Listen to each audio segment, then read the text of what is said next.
স্বামীর উপর রাগ করে যেদিন বিছানা আলাদা করলাম সেদিন শাশুড়ি মা একটা কথা বললেন স্বামীর মন জোগাড় করে চলতে না পারলে সংসার ছেড়ে চলে যাও, পৃথিবীতে মেয়ের অভাব পড়েনি, প্রয়োজনে আমার ছেলেকে আবার বিয়ে দেব। দুপুরের প্রহর শেষ, ঘরে সব কাজকর্ম শেষ করে গোসলে ঢুকবো। শরীর মন দুটোই ভীষণ ক্লান্ত, তর্ক করার ইচ্ছে করলো না। সহজ গলায় বললাম, ঠিক আছে মা, আপনার ছেলেকে আবার বিয়ে দেন, এতে অন্তত এই জাহান্নাম থেকে তো আমি মুক্তি পাবো।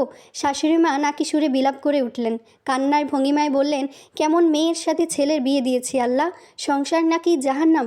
ঘর সংসারকে কেউ কি কখনো জাহান্নাম বলে? শাশুড়ির কথায় ছোট ননদ তার ঘর থেকে বেরিয়ে এলো, মিনিট দুয়েক স্থির দৃষ্টিতে তাকিয়ে বিরক্তির নিঃশ্বাস ফেলল। সরু গলায় বলল, ভর দুপুরে এসব কি শুরু করেছো মা? শাশুড়ি মা তেতিয়ে উঠলেন, আমি শুরু করেছি? তোরা তো সবসময় আমার দোষটাই দেখতে পাস। কাল রাত তোর ভাই ঘর থেকে বের হয়ে গেছে, সকালে উঠে দেখি তানজিলা স্টোর রুম পরিষ্কার করে সেখানে বিছানা করেছে। এগুলো কি ভালো কথা? ভালো কথা না ঠিক, কিন্তু তুমি শুধু ভাবিকে জেরা করছো কেন? দুজনকে পাশাপাশি দাঁড় করিয়ে প্রশ্ন করতে পারতে তো। শাশুড়ি মা বলে উঠলেন, সব দোষ আমার, সবই আমার দোষ। সংসারটা কিভাবে এক রাখা যায় সেই চিন্তা করছি, তাতেও দোষ। হিমি ছোট্ট একটা নিঃশ্বাস ফেলে বিরক্তির গলায় বলল, মা, তোমার সিরিয়াল দেখা বন্ধ করা উচিত।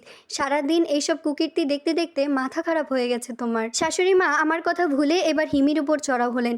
আমি আর সেখানে এক মুহূর্তও দাঁড়ালাম না, কাপড় নিয়ে বাথরুমে ঢুকলাম। গায়ে পানি ঢালতে ঢালতে শুনলাম শাশুড়ি মা হিমিকে ইচ্ছে মতো কথা শোনাচ্ছেন। সব কিছু ফেলে এখন হিমির মোবাইল চালানো নিয়ে কথা শোনাচ্ছেন। হিমি অবশ্য তার কথার জবাব দিচ্ছে না, কেন যেন মনে হলো সে যেন শুনছেই না। একান্নবর্তী পরিবারের এই এক সমস্যা, না জেনে শুনেই সবাই নানান মন্তব্য করা শুরু করে দেয়। গতকাল রাতের কথা, খাওয়া দাওয়া শেষে ঘুমাতে যাব। ইনান খুব কাঁদছে, ঘুমাতে চাচ্ছে না। আমি তাকে কোলে নিয়ে ঘরে হাঁটাহাঁটি করছি। এমন সময় আরিফ বলল, বাচ্চাটাকে নিয়ে এক ঘরে থাকা যায় না, সারাদিন কাজকর্ম করে দুদণ্ড বিশ্রাম নেব সে উপায়টুকুও নেই। কেমন মা তুমি, বাচ্চার কান্না থামাতে পারছো না? কথাটা আমার একদমই সহ্য হলো না। কর্কশ গলায় বললাম, তুমি একাই কাজ করো সারাদিন, তাই না?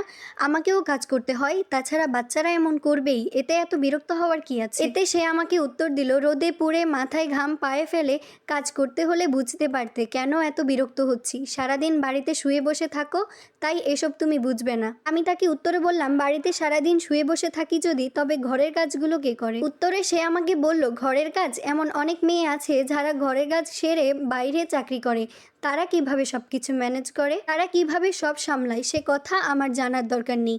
2 মিনিট অপেক্ষা করলেই ইনান ঘুমিয়ে পড়তো। সারাদিন 2 মিনিট ছেলের জন্য সহ্য করতে পারলেন না? কেমন বাবা আপনি? ঝগড়ার এক পর্যায়ে আরিফ ঘর থেকে বের হয়ে গেল। রাতে কখন ফিরেছে তাও জানি না। সেই রাগ থেকেই সকালে স্টোর রুম পরিষ্কার করছি। আজ থেকে মা ছেলে এখানেই ঘুমাবো, থাকুক সে তার ঘর নিয়ে। রাতের কথা মনে করতেই মেজাজটা আবার বিগড়ে গেল। আরিফ ইদানিং সব ব্যাপারেই একটু বেশি বেশি রেগে যায়।